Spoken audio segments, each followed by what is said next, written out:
Enfin, on va avoir le droit à du Snapdragon sur des Samsung haut de gamme en Europe. Ciao Exynos, bon vent.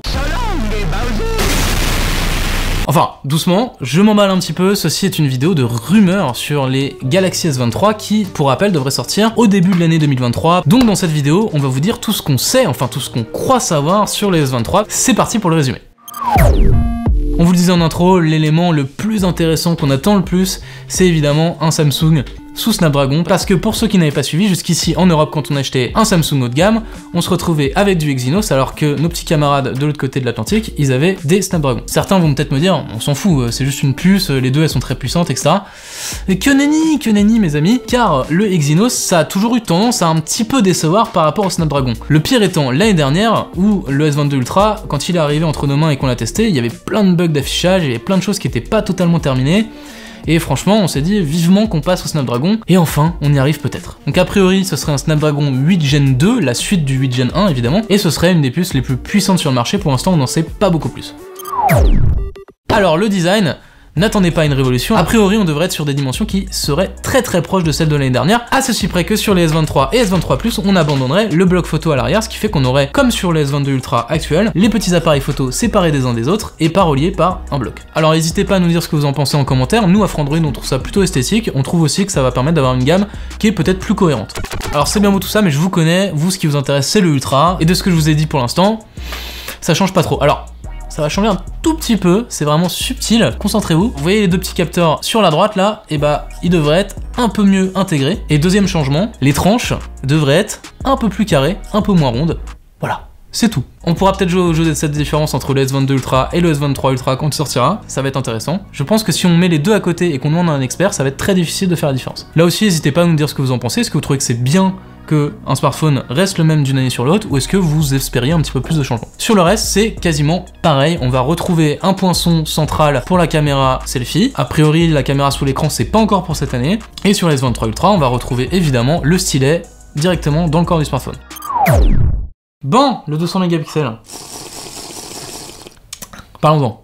Alors première chose qu'il faut dire là-dessus, ce ne sont pas les premiers à le faire, et nous on a déjà testé deux smartphones avec du 200 mégapixels, le Xiaomi 12 T Pro et le Motorola Edge 30 Ultra, et globalement on n'a pas vraiment vu la différence. Franchement c'est pas game changer, on n'a pas l'impression que ça change fondamentalement l'expérience de photographie sur un smartphone à ce stade. Ceci étant, on va quand même laisser le bénéfice du doute à Samsung, ils vont peut-être nous sortir une technologie de leur chapeau qui rendra ça intéressant, peut-être par exemple un zoom numérique un peu amélioré, peut-être un mode pro, un mode RAW un peu plus intéressant pour ceux qui aiment ça, mais là comme ça pour l'instant on voit pas trop. D'autant que le reste de la configuration photo ne devrait pas bouger, donc on devrait quand même avoir un zoom optique x3 et un zoom optique x10, donc là-dessus on n'a peut-être pas forcément besoin d'un zoom numérique qualitatif. Et j'en profite pour dire qu'il y aurait évidemment un ultra grand angle avec les mêmes configurations que l'année dernière, d'ailleurs le zoom optique devrait pas bouger non plus trop. Et ça tombe bien parce que c'était des très bons zooms optiques, donc ne touchez à rien, vraiment Samsung c'était très bien. Alors c'est intéressant cette stratégie de Samsung avec les 200 mégapixels parce que si on regarde les cadors de la photo, c'est un peu les seuls à partir dans cette direction là. Tous les autres ils choisissent de rester autour de 48, 50 mégapixels ou alors d'agrandir la taille du capteur, mais rajouter des pixels comme ça à l'infini, ça les intéresse pas trop. Donc peut-être qu'ils ont une idée, peut-être qu'ils ont un truc, je sais pas, dites-moi ce que vous en pensez vous, mais nous on a hâte de regarder ce combat voilà, entre deux philosophies complètement différentes.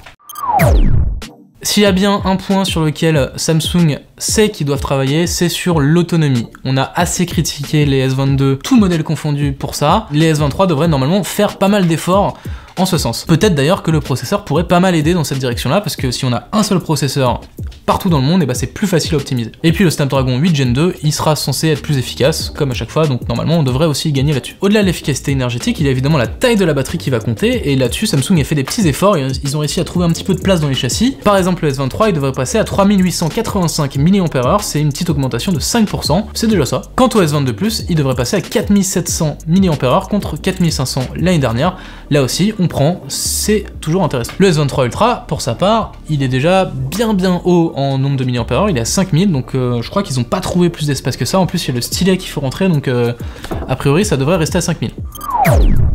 L'autonomie c'est bien, mais c'est encore mieux si on peut charger vite, vous connaissez Samsung, c'est pas encore pour cette année pour avoir une charge ultra rapide, a priori on devrait rester sur du 45 watts sur le S23 Ultra et du 25 watts sur le S23, exactement comme l'année dernière. Depuis le début de la vidéo, on vous parle de choses qui sont des rumeurs, qui sont pas encore totalement sûres. Là, je vais vous parler de quelque chose qui est gravé dans la roche, c'est One UI 5, ce sera donc l'interface qu'on trouvera sur le S23, c'est sûr, ce sera peut-être même les premiers à l'avoir s'il n'y a pas de S22 FE. Donc One UI 5, nous on l'a déjà sur des S22 dans la rédac, donc on peut un peu vous en parler. Grosso modo, retenez qu'on va avoir plus d'options de personnalisation, comme par exemple plus de palettes de couleurs qui vont aller chercher les couleurs du fond d'écran pour les mettre sur l'interface. On va aussi pouvoir empiler les widgets pour pouvoir faire un peu comme sur iPhone, vous savez, vous allez avoir juste un emplacement à widget en haut à gauche et vous allez pouvoir les faire défiler comme ça. Mais la plus grosse nouveauté à mes yeux sur Android 13 façon Samsung, c'est la possibilité de demander aux applications de ne pas vous envoyer de notifications quand vous les installez. À partir de One UI 5, la première fois que vous lancez l'application, elle va vous demander si vous êtes d'accord pour recevoir des notifications. Avant c'était l'inverse, vous installiez, vous aviez des notifications et si vous en aviez marre des notifications, vous deviez aller demander à Android de les retirer. Je trouve que ça va vraiment changer notre vie, on va se prendre beaucoup moins de notifications dans la face et on va mieux dormir. Une autre nouveauté amusante qui vient d'Android 13 et qu'on va retrouver donc sur les Samsung, c'est la possibilité de associer une langue à chaque application. Donc par exemple, si vous êtes dans un pays étranger, vous allez pouvoir communiquer avec des gens qui parlent dans une autre langue avec une application dans cette langue et pouvoir continuer à parler à vos proches sur une autre application en français. Ça peut être vraiment utile pour des gens, par exemple en Erasmus, des gens qui voyagent beaucoup. C'est toujours des petites nouveautés comme ça qui vont vous rendre la vie plus facile. Alors c'est bien gentil tout ça, mais combien ça va coûter de boulasse? C'est ça que vous voulez savoir, hein? La moula. La moula. Sur la question du prix, on n'est pas encore fixé, on n'a aucune info. Tout ce qu'on peut faire, c'est vous rappeler les prix de l'année dernière. Le S22, il commençait à 859, le S22 Plus à 1059 et le S22 Ultra à 1259. Si je vous en parle, c'est pas juste pour vous rappeler des prix qui ont un an, c'est juste pour vous dire qu'en ce moment on est dans une période d'inflation, je sais pas si vous aviez remarqué, et que on peut s'attendre évidemment à une petite hausse de prix. Là-dessus, on sait pas encore où Samsung va se positionner. On a d'un côté des Google qui n'ont pas du tout augmenté les prix de leurs pixels, et de l'autre Apple qui a tout augmenté de plusieurs dizaines d'euros. Que va faire Samsung? C'est quand même une des plus grosses marques au monde de téléphone, donc on peut attendre un petit effort de leur part, mais rien n'est sûr. Si on fait le bilan, calmement, vous serez sûrement d'accord avec moi pour dire qu'il n'y a pas énormément de nouveautés à l'horizon. Il y a quand même cette nouveauté qui fait plaisir si elle est confirmée, c'est l'arrivée des Snapdragon sur tous les S23. On aurait donc moins de problèmes, de meilleures performances, une meilleure autonomie, et globalement on se débarrasserait du dernier point noir des Samsung haut de gamme. Donc vraiment, si ça pouvait être le cas cette année, et normalement ça va dans le bon sens, et ce serait vraiment très cool. Voilà, j'espère que cette vidéo vous aura plu, n'hésitez pas à nous dire ce que vous en avez pensé en commentaire, ce que vous pensez de cette nouvelle fournée qui s'annonce de Galaxy. Moi je vous dis à très bientôt sur Frandroid, abonnez-vous, des bisous.